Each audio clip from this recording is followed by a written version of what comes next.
India Global. I'm Gaurie Dwivedi. Let's kickstart the show with headlines this evening.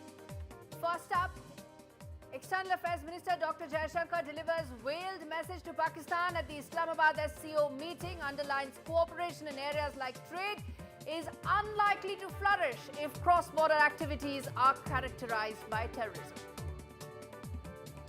Massive setback for Canadian Prime Minister Justin Trudeau. Long-time Liberal MP Sean Casey criticizes the PM, says it is time for Trudeau to go. Bangladesh Army Chief General Waqaruzzaman undertakes 11-day visit to US and Canada. Matters related to bilateral relations, UN peacekeeping mission and increasing army strength are on the agenda. A shot in the arm for India's renewable power expansion plans. Nepal and Bhutan seek Indian investments to boost hydroelectric output and export surplus power to New Delhi.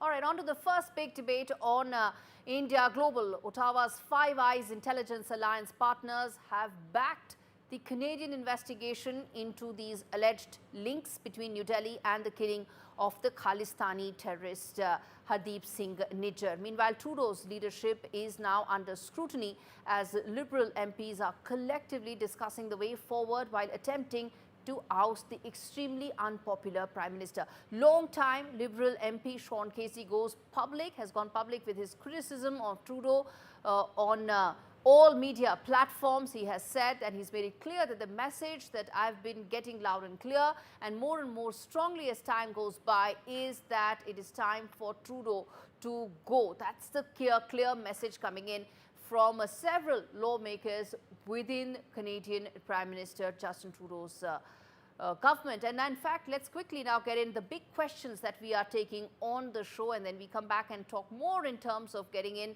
our experts as well. But before we get you this report, I want to first tell our viewers what exactly are the key questions that we are discussing. There you can see on your screens, why has Canada not made any evidence public so far? All one sees are charges and more charges, absolutely unsubstantiated. The second big question that we are asking is Trudeau really now attempting to just appease the Sikh community? Remember, they form about 2% of Canadian population. He's pretty much existing right now because of Jagdeep Singh's party so far, which is backed on Sikh separatist view. So is that essentially what Trudeau's game plan is? And the third key question that we are asking is, will the Five Eyes nations support Canada's unsubstantiated claims? Remember, India has been crying hoarse. Where's the proof? There is still no proof, and that hasn't been given so far to the Five Eyes country as well. It is not a PR exercise for Justin Trudeau. These are very serious allegations. He needs to come clean on the proof. And before we talk further and get in our panel of experts, take a look at this report that really sets the context of the charges that Canada has put on India and India's very strong rebuttal. Steps that would have resulted in keeping Canadians safe, because that is our top priority. India, the Indian government, rejected those advances. India has rejected Canadian PM Justin Trudeau's accusation that New Delhi did not cooperate in the probe into the killing of Canadian citizen and Khalistani terrorist Hardeep Singh Nijjar. Sources in the Ministry of External Affairs say that from the very beginning, the Canadian approach has been to make vague accusations and put the burden of denial on India. Earlier, India decided to withdraw its High Commissioner in Canada, Sanjay Kumar Verma. This after Ottawa linked him and some other Indian diplomats to the Nijjar case. Sources in the ministry slammed Canada's bid to target Indian diplomats and said no specifics have been provided by the Canadian government. Trudeau seeking another term as Canada's Prime Minister, but has recently faced one political setback after another. He has been repeatedly seen standing shoulder to shoulder with extremists and separatists, attending Khalistan rallies, terming all of this as free speech. he has also lost the support of his key ally, Jagmeet Singh. And on Tuesday, a Liberal MP publicly called for his resignation. There is a growing number of Liberal MPs who remain frustrated with Trudeau's leadership and lack of strategy in countering Conservative leader Pierre Poilievre. According to a survey by global market research and public opinion firm Ipsos, only 26% people see Justin Trudeau as a good Prime Minister. Trudeau found himself to be 19% less than the leader of the Conservative Party. There are allegations that Trudeau has made these accusations against India to polarize the electorate while catering to his vote bank in order to cling to power, something that looks improbable at this point. With Vishal Vivek, Arjun Samar Mahindran for NDTV World. Okay, so you heard both sides, charges, unsubstantiated, and the counter charges and the rebuttals that have come in by the Indian and the New Delhi side. Really, let's get in Virendra Gupta, who's former diplomat, joining me in fact from South Africa, and we have Daniel Portman, who's a Canadian journalist, joining me live from Toronto. Good evening, gentlemen. Thank you so much for taking out the time. Daniel, I know it's early morning for you, and let me start with you that in about an hour's time, it's expected that the Prime Minister will appear before the committee, and he will make what many people feel more unsubstantiated claims against India, because it's all about politics and nothing to do with actual investigation. Daniel? Yeah, I wouldn't be surprised if Justin Trudeau does what Justin Trudeau usually does, which is ramble on in sort of a self-aggrandizing way and, you know, mishmash words together and then draw on his drama background to kind of sound tough here and there. But again, like, Justin Trudeau, as you pointed out, is deeply, deeply unpopular within the country. He's skating on thin ice. The losing support from Jagmeet Singh, I think it is a bit of smoke and mirrors. He hasn't fully lost support. It was never an official coalition, but it kind of was a coalition. It's mostly political theater between those two. So you could say, okay, maybe Jagmeet is leveraging his power. And listen, Justin Trudeau has to make a choice if he wants to maintain power. He has two options. Okay, he has a minority government, and he needs to get over the threshold in a confidence vote. He can either get that from the NDP, which is now a Khalistani separatist party with some communist price controls thrown in, or he can get it from the actual separatist party in Canada, the French separatists, the Bloc Québécois. So he has to make one of these two parties happy to finish out his term for the next year. Is this what he's doing to placate Jagmeet? Maybe. Is this more a internal political calculation? You could see, like, again, he's facing a revolt within his own party. You know, Sean Casey came out and said he has to go. Anthony Housefather says his leadership needs to be reviewed. There's apparently a list of signatures from Liberal MPs that spilled onto a second page asking him to resign. Yes. And again, he is facing a foreign interference scandal where we know there's 11 traitors in the Liberal Party currently sitting in government. Our security agencies say there's 11 people in the government right now who are assets of the CCP. And we haven't released that, and we haven't kicked them out because, that would be too dangerous. We got to be slow, and we can't. So these are deflection tactics. These are deflection tactics. Most likely. Most likely there's an element of deflection. It could be a lot of things. Again, there could be deflection, there could be political calculus. I think there's some pretty strident ideologues inside the Liberal Party, too. Again, this is a man who had some pretty hardcore Khalistanis with some pretty troubling family connections make up the core of his cabinet. And then, again, Jagmeet's an ideological Khalistani. Yes. Again, most left-wing, hard-left people in North America really hate Modi because they're told to.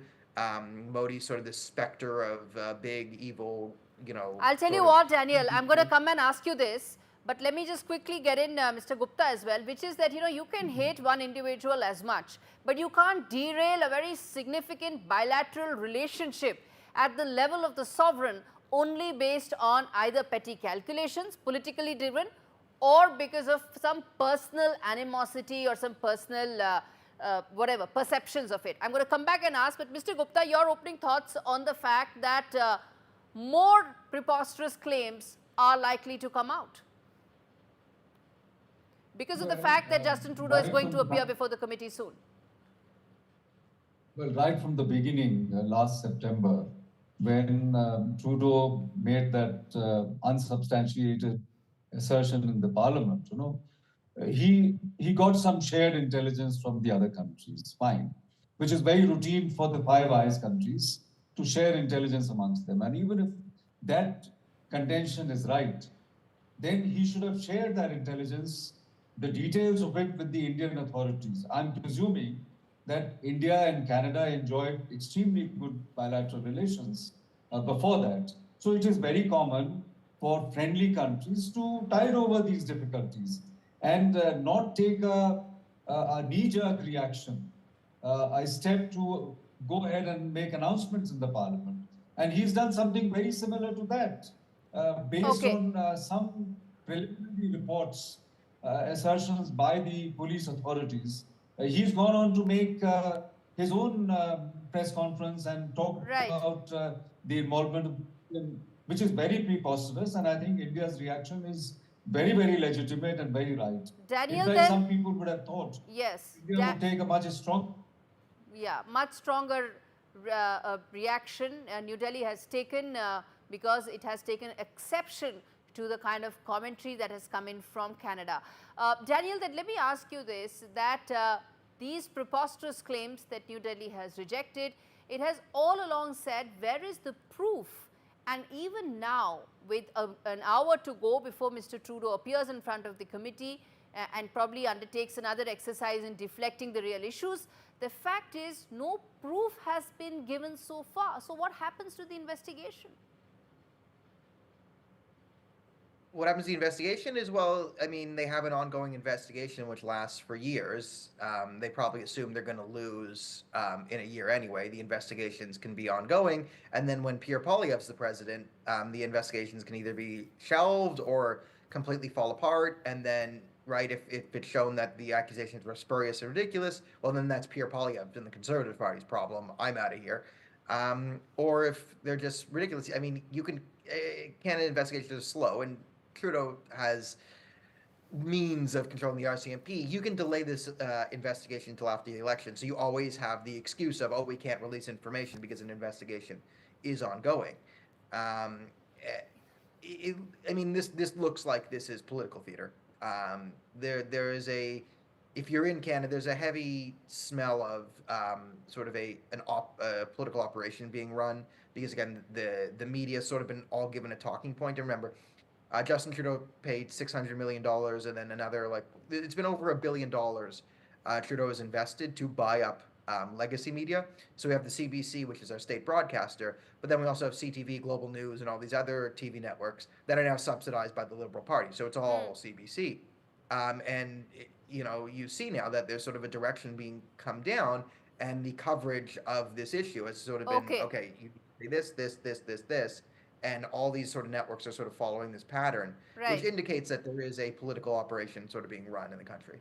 Political operation underway. Daniel, I'm going to keep coming back to you. In fact, after what Mr. Trudeau says, I'm sure India will reject those if there are any fresh charges, and we're going to have this conversation again. Thanks so much, gentlemen, for speaking to me on India Global. We're slipping into a very short break. We come back on the other side, talk more about the SCO summit. Dr. Jaishankar there for less than 24 hours, spoke tough on terror to Pakistan, on Pakistani soil. We come back and talk more on what can SCO do from here on.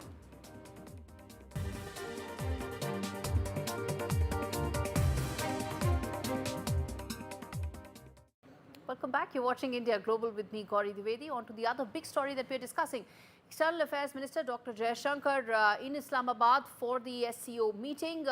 He took a swipe at Pakistan, stating that if cross-border activities between two nations are characterized by extremism and separatism, it is hardly likely to help bilateral trade relations and other activities in the first visit by an Indian foreign minister to Pakistan since Sushma Swaraj's 2015 visit. Jaishankar called terrorism, extremism and separatism the three key evils. Let's quickly get the big questions on the screens here for our viewers, and then we also get in Umar Shankar, my colleague who is tracking that summit in Islamabad. The three questions we are asking: can terror be, which is one of the key areas of focus for the SCO, can it be taken up at the level of the summit? Because that's exactly what Dr. Jaishankar spoke about. The other key questions that we had, we can take them quickly, which is that will Pakistan take heed of the messaging that India had for it? And the last part is about whether or not the SCO will undertake some other key reforms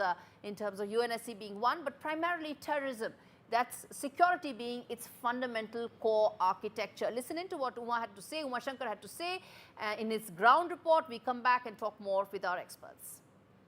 The SCO summit held here in Islamabad has come to an end. The most positive thing about it that during this summit, Pakistan did not make any provocative statement against India, nor did India say anything harsh against Pakistan. However, India laid a lot emphasis on the challenges of terrorism and the need to overcome it. Meanwhile, information is coming out from Pakistani sources that after the SCO meeting, during the lunch hosted by Prime Minister of Pakistan, arrangements were made for Pakistan's Foreign Minister Ishaq Dar and India's Foreign Minister Jaishankar to sit together. They were sitting around the same table. A video of it is also there.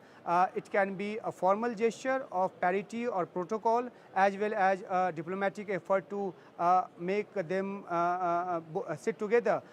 And it is also being reported that on this occasion, informal talks or exchange of words took place between the two foreign ministers.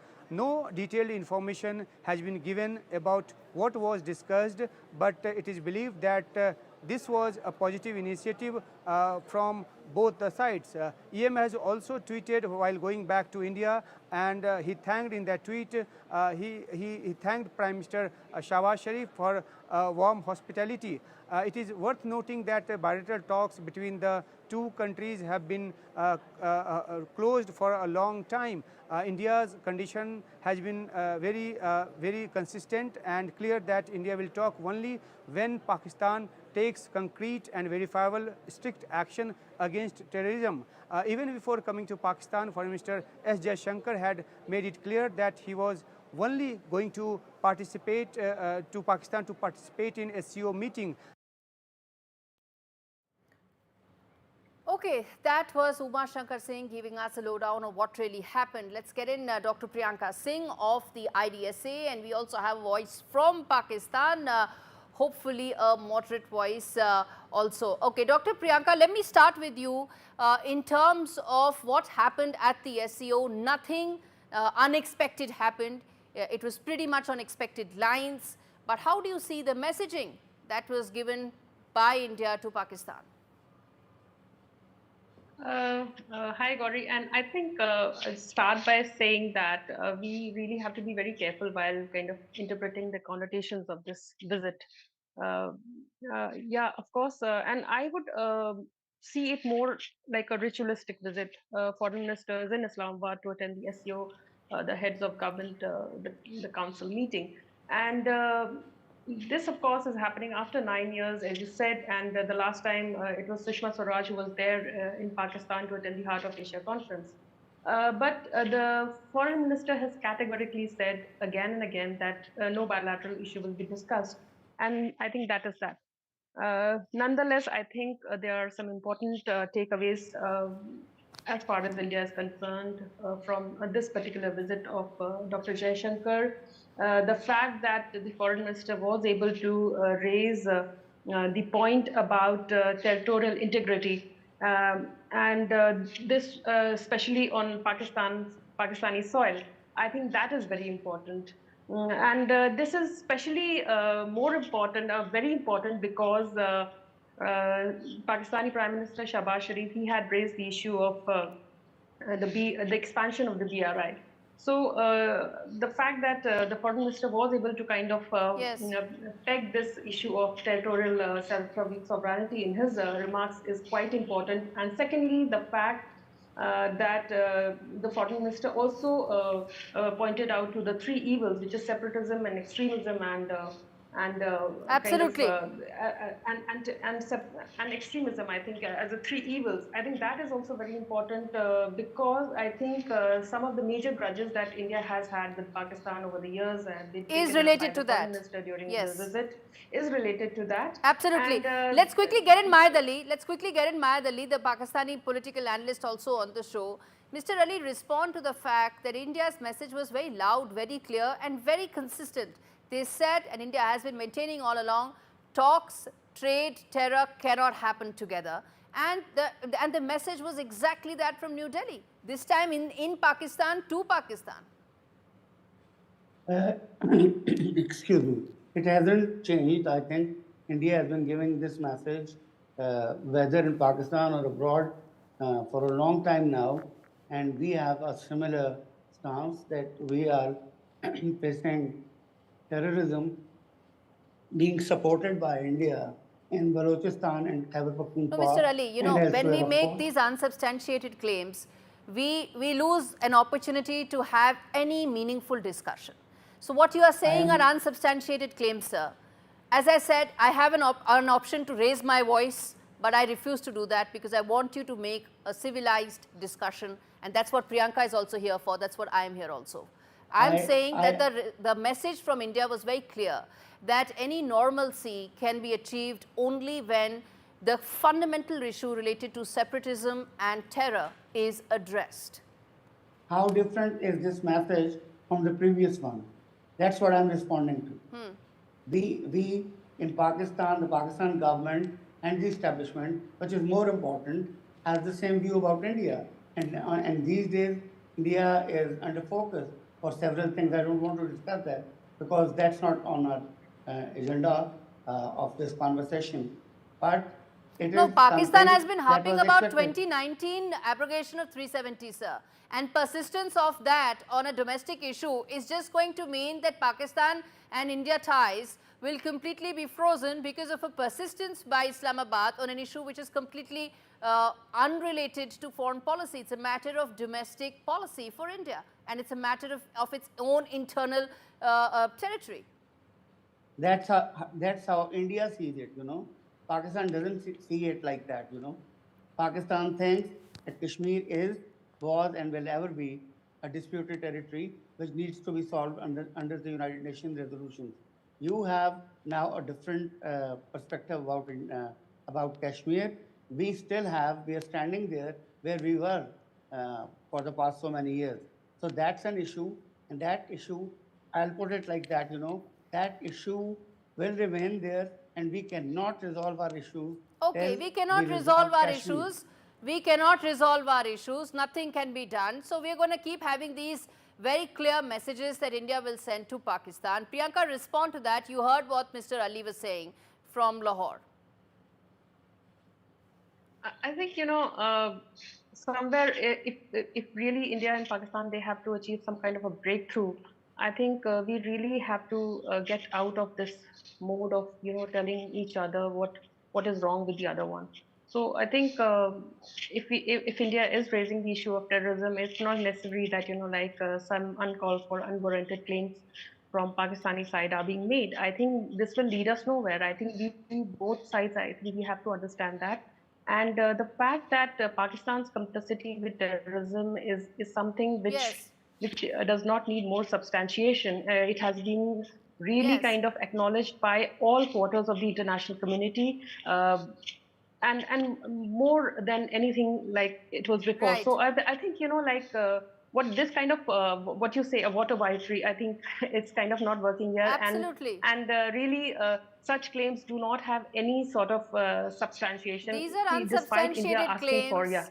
Then, you know, Pakistani regime can keep dreaming on all these factors, even as in Hindi one would say, niche se zameen nikli ja rahi hai, with Imran Khan and his party really ensuring that the Pakistani regime, which is completely illegitimate, is now out of power. But that's an internal matter of Pakistan. It needs to worry on several fronts. But thank you so much for taking out the time speaking to me on India Global. That's all the time I have. Thanks so much for watching.